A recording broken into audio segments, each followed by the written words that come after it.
Trump's own Department of Justice was bragging in a press release that's still on their website earlier this year that crime in D.C. was at a 30-year low.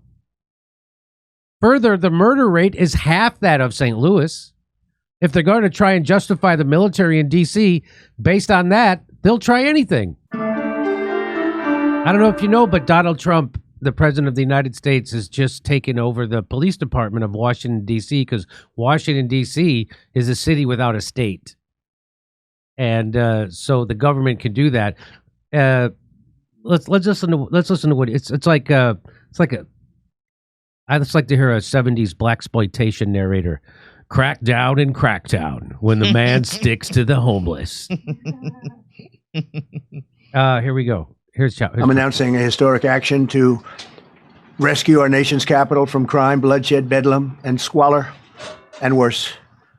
This is Liberation Day in D.C., and we're going to take our capital back. We're taking it back. We're going to take it back to 1950. How about that? See you at the malt shop. Don't be ethnic. Posse commentarded. Under the authorities vested in me as the President of the United States, I'm officially invoking Section 740 of the District of Columbia Home Rule Act. You know what that is? And placing the D.C. Metropolitan Police Department under direct federal control, and you'll be meeting the people that will be directly involved with that. Very good people, but they're tough, and they know what's happening, and they've done it before. In addition, I'm deploying the National Guard to help reestablish law, order, and public safety in Washington, D.C., and they're going to be allowed to do their job properly. So there's a couple of problems with this. One is, look, here they come. It's like a parade, but nobody's there to wave any flags. It's like, and here they are, I guess, on their subway. It looks like the subways are safe because there's no place that anybody else sit down. And now everybody's staying home except for the National Guard. That's it.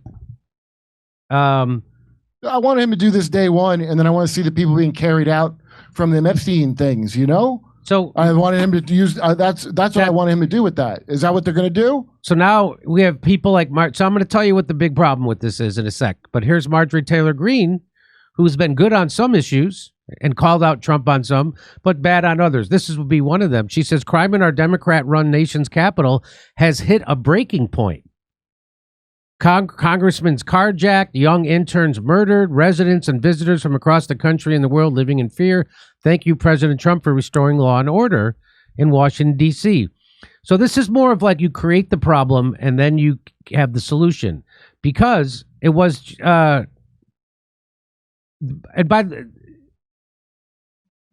because Trump's own Department of Justice was bragging in a press release that's still on their website earlier this year that crime in D.C. was at a 30-year low.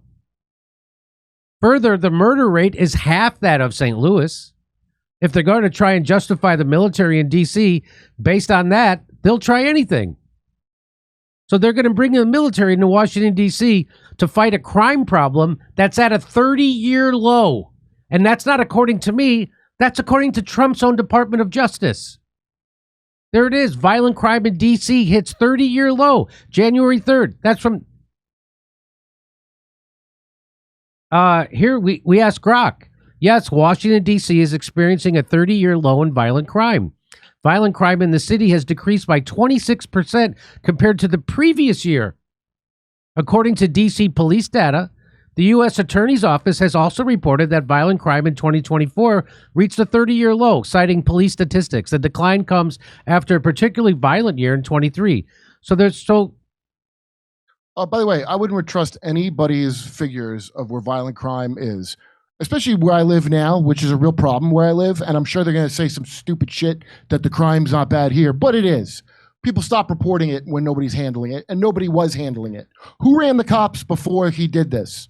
Like, who was running the D.C. police? So the mayor of D.C. So you're saying you're siding with Trump on this. You're saying that I'm sure this is some other thing. You're saying get rid of all the statistics that crime is probably way worse. Even though why would you even believe it? Nobody's going to report it when you stop solving crimes. They defunded the police everywhere. Remember that genius thing that they did? Yeah, but they didn't. So now, they didn't. They actually refunded the police. You remember that? No, they defunded the part where they go around the block and take care of crime. After a summer of people screaming to fund the police, the Democrats got together and created a $2 billion more for the police and a whole new police institution. You know that. Yeah, but not the crime that you want police to handle. I know there's like no word police and shit now and a fucking.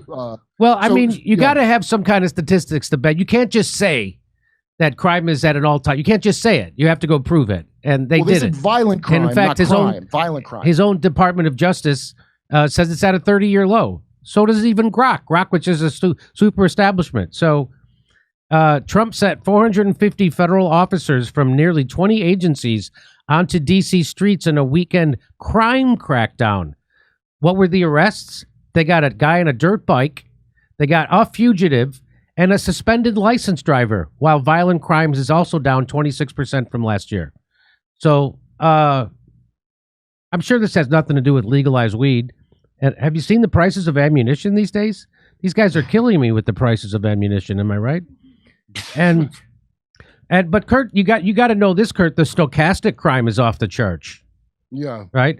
And if I don't feel safe, I pull a fire alarm in a building just to be sure. I think that's smart. I think that's all you can do. So this is I'm just saying, you better watch your ass, jaywalkers. They're going to throw the hood over your head, and you're going to wake up in Guantanamo. Skateboarders going to wind up getting waterboarded.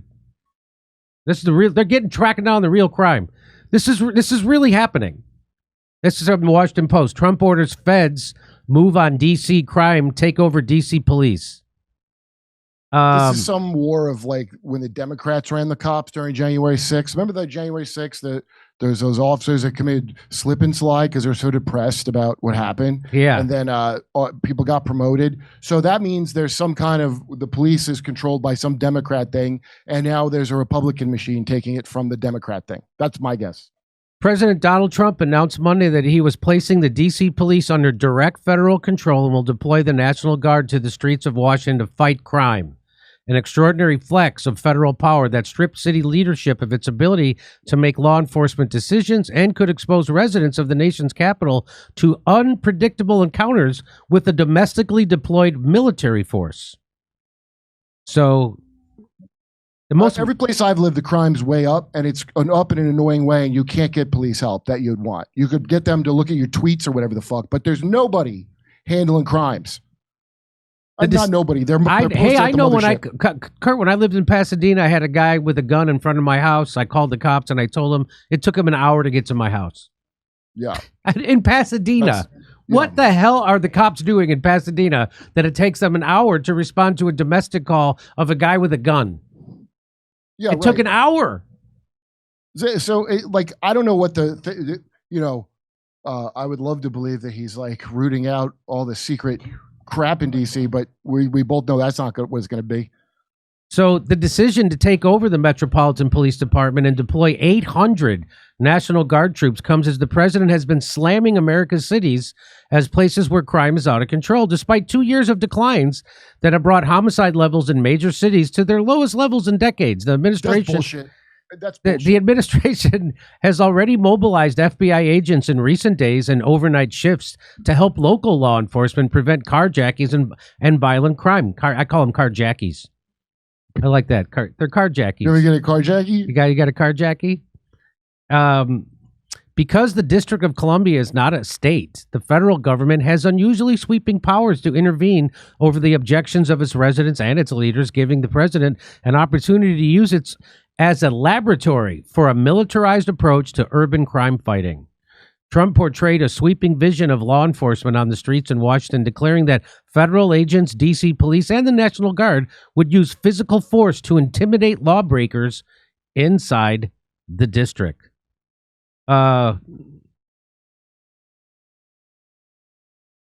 They fight back until you knock the hell out of them because it's the only language they understand. That's what Trump said. It's becoming a situation of complete and total lawlessness, and we're getting rid of the slums too, Trump added. I know it's not politically correct. You'll say, oh, so terrible. No, we're getting rid of the slums where they live. Okay. So they're going to new houses or something? So, Right. so they're not getting rid of the slums. We're going to talk about it in our next segment. This is Trump's big plan to criminalize homelessness, basically. This is he wants to get rid of the homeless. He doesn't want to, well, we're going to talk about it in the next segment. Trump has portrayed crime in the nation's capital as spiraling upward. D.C. Mayor Muriel E. Bowser, fantastic, has noted repeatedly that violent crime has declined for the past 2 years after a sharp post-pandemic spike in 23. Trump compared his plans for Washington to his administration's aggressive enforcement of immigration at the U.S.-Mexico border, where the National Guard and other branches of the military have been deployed since early in his term to crack down on border crossings. It wasn't immediately clear for how long Trump intended to take over the city's law enforcement abilities. Under the Home Rule Act, Trump can assume control of the D.C. police for 48 hours if he determines that special conditions of an emergency nature exist, which require the use of the Metropolitan Police Force for federal purposes. A president can extend the emergency takeover for a total of 30 days if he notifies members of Congress who oversee D.C. affairs. So 48 hours. Well, no wonder he has to hurry things along. That's why everybody looks like they're in such a rush. Come on, junkie, with your pants at your ankles. Shake a leg. We're on a deadline. Any request for more than 30 days must be passed into law. Trump noted that he took his border actions quickly and without legislation. The executive order Trump signed Monday declared that the administration would take over D.C. law enforcement for the maximum period permitted under the Home Rule Act. So it sounds like he's going to go for the 30 days. That's what it sounds like, right? So Trump has repeatedly complained about crime in Washington and the city's homeless population, but he was spurred to further action in recent days by an assault on a former U.S. DOJ service staffer who was injured in an alleged carjacking. A person familiar with the White House deliberation said Monday, soon after the attack, D.C. police arrested a boy and a girl, both 15 years old, from Maryland, and charged them with unarmed carjacking of Edward Corstein, who is also known by the nickname Big Balls. It does take some big balls to do an unarmed carjacking. He got that nickname after they shot him in the balls with a non-lethal round. Yo, you carjack me, that'll be the nicest thing that happens to you. Trump last week posted an image of Corstein smeared in blood, sitting shirtless on the ground, warning that if D.C. doesn't get its act together and quickly, we will have no choice but to take federal control of the city. Flanked on Monday by top officials, including Attorney General and Epstein liar Pam Bondi, Trump declared his sweeping plans to federalize crime fighting in Washington. They'll not be allowed to turn our capital into a wasteland for the world to see. That's what... Hey, why don't you just treat... we'll talk about that later. Officials said that they would seek to expand the ages at which juveniles can be charged as adults.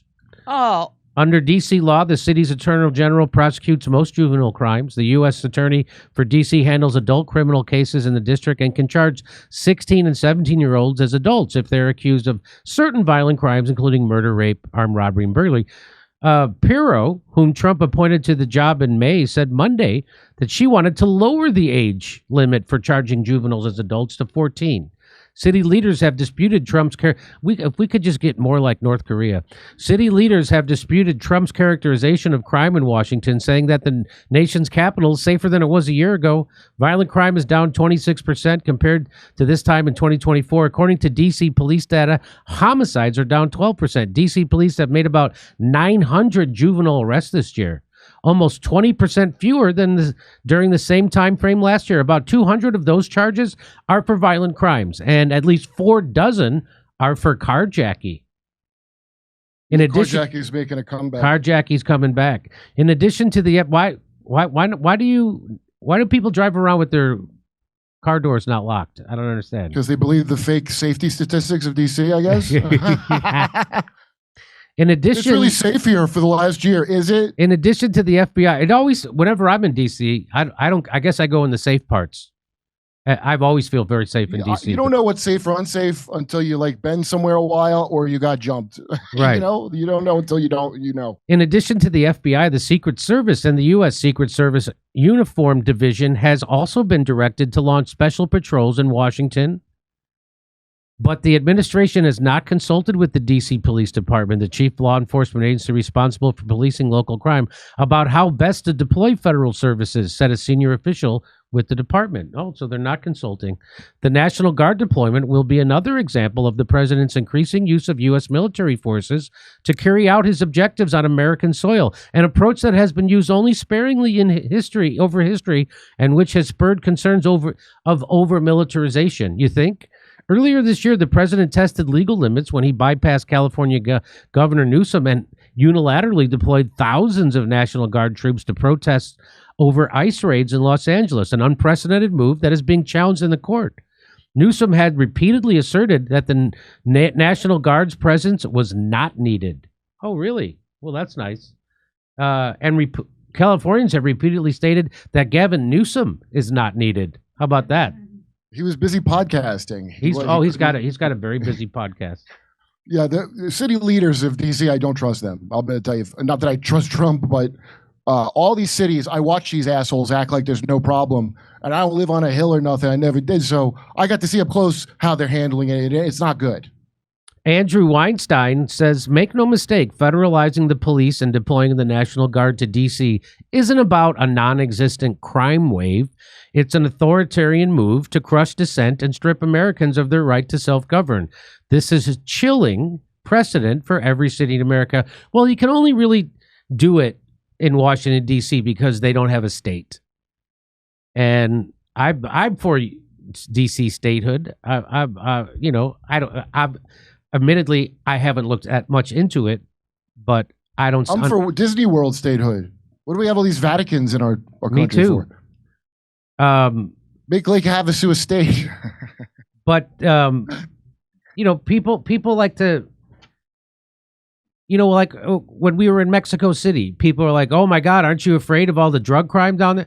I'm like, I'm not in the part where they do drug crime. It's just like when I go to Chicago, people are like, "Aren't you afraid?" No, I'm not. Yeah, well, you don't have to live somewhere and commute. And that's probably what this guy, 19-year-old, he has to drive to some upcoming neighborhood because the property is so high, right? To rent anywhere, to live near work. So you got to find a place to live that you could afford, right? That's not too bad.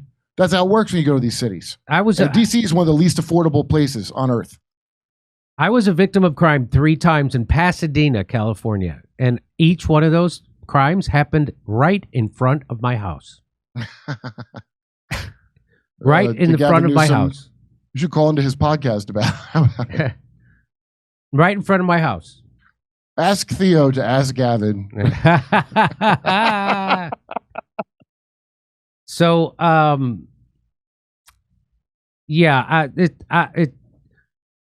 it seems weird, and I'm going to get to it about the. So there's a big homeless component to this. I'm going to get to in my next segment. But if you'd like to hear my jokes about this, you can come see me in Rutherford, New Jersey, Calgary, Edmonton, Vancouver, or in Chicago, Fort Wayne, Indiana, Louisville, Kentucky, and Appleton, Wisconsin. Go to jimmydore.com for a link for those tickets. And only go there. Don't go anywhere else, because if you do, you're going to spend more money. Go to jimmydore.com for those tickets, and we'll see you there. If unarmed 15-year-old carjackers exist, the problem is real bad. If you're that fat of a pigeon, you think you don't need a gun, and you don't need one. You can carjack someone by hand now. That, to me, indicates something's way out of control. Not even a gun? You don't even respect me enough to bring a gun. You and your 15-year-old car just going to muscle me out of my car. How does someone carjack you without a 15-year-old kid carjack you without a gun? How the F does that happen? Do you think that would happen to you, Kurt? Do you think that you would let that happen to you? Do you see this kid that they did it to? He's 19. Did you see him? He's bloody. He is beaten bloody. The pictures are really? It looks real bad. Well, it's that, remember when they had the LA riots and Reginald Denny? Mm-hmm. And I remember Bill Hicks had that joke. Step on the fucking gas. You're in a truck. What are you doing? He might have been. I don't know what he was doing, actually. I never remember that. I remember that. That was a funny joke. But anyway. Looking for a natural way to promote and maintain your liver health? I found a clinically supported, potent, and effective solution, and I can't wait to share it with you. It's called Dose.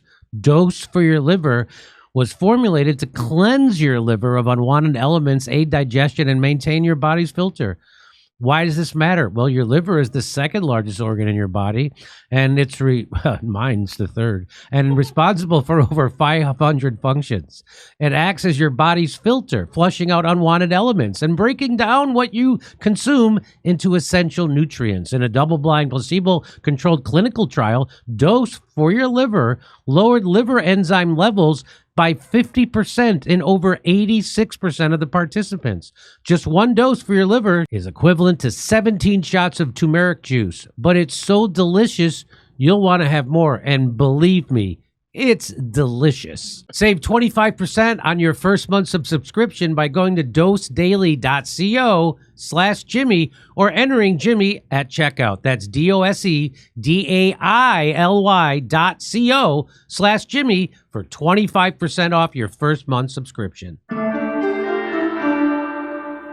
Come see us on tour in Rutherford, New Jersey, New York, Edmonton, Calgary, Vancouver, Appleton, Wisconsin, Rosemont, Chicago, Louisville, Kentucky, and Fort Wayne, Indiana. Go to jimmydore.com for a link for tickets.